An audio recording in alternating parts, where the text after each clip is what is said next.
berpikir ke hal-hal yang negatif ya teman-teman. Seolah-olah pikiran kita tuh nggak bisa menerima gitu teman-teman. Karena kenapa bisa seperti itu? Karena sensitivitas tubuh kita itu sangat sensitif ya teman-teman.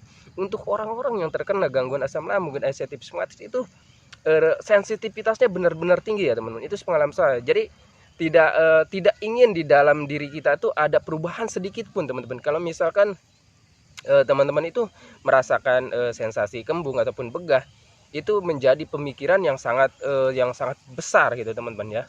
Karena itu dipicunya dari pemikiran, sebenarnya itu hal-hal yang wajar ya teman-teman, hal-hal yang biasa. Kalau misalkan teman-teman itu nggak percaya ya teman-teman, kalau misalkan teman-teman itu nggak percaya, masa sih bang kembung sama begah ini saat ini itu hal yang wajar ataupun hal yang biasa. Coba teman-teman ingat-ingat sewaktu sebelum terkena gangguan asam lambung dan anxiety psikomatis ini, pasti teman-teman juga pernah merasakan hal seperti perut kembung ya, ataupun perih ataupun begah. Itu dulu pernah merasakan ya teman-teman.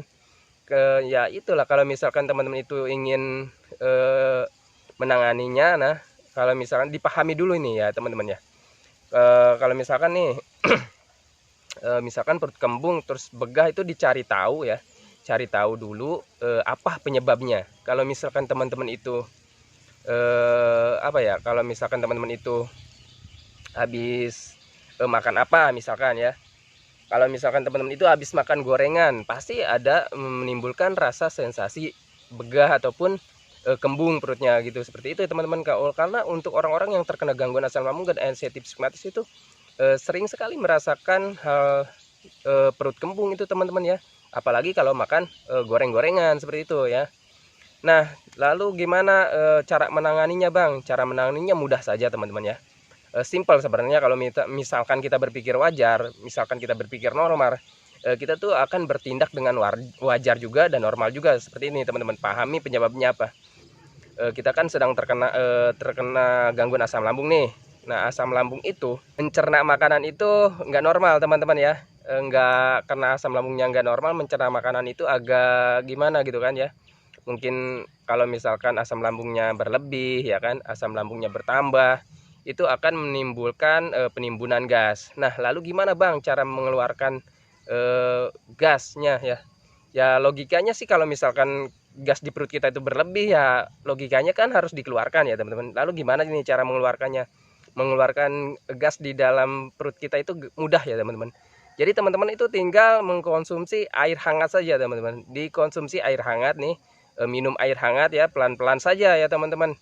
Itu agar kalau misalkan air hangat kita minum, itu akan memicu misalkan sendawa ya teman-teman, terus buang angin ya teman-teman, itu akan memicu gasnya keluar ya teman-teman. Jadi nanti akan teman-teman itu akan merasakan, jadi perut kembungnya itu akan normal kembali ya.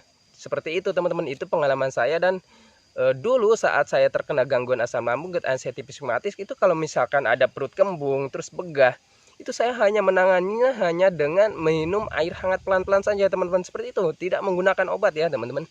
Karena jujur sepengalaman saya 7 tahun, 7 tahun kok lama sekali, 7 bulan saya menggunakan obat-obatan kimia ya teman-teman.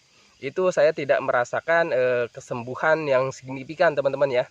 Justru saya sembuhnya dan merasa sehat kembali, kuat kembali, itu hanya dengan menerapkan 3P ya teman-teman. Jadi metode ya, hanya dengan menggunakan metode apa nih bang?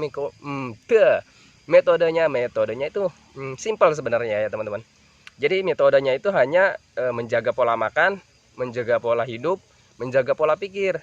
Terus ditambah lagi dengan sering minum air hangat pelan-pelan minimal 8 gelas sehari. Seperti itu teman-teman. Itu hanya seperti itu saya jadi menangani gangguan asam lambung dan anxiety dan psikomatis.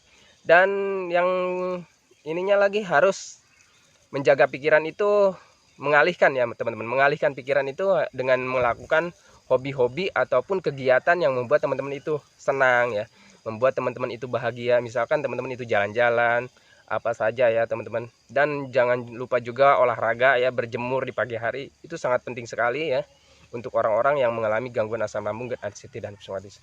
Bahkan bagi orang normal juga sebenarnya itu sangat penting ya teman-teman.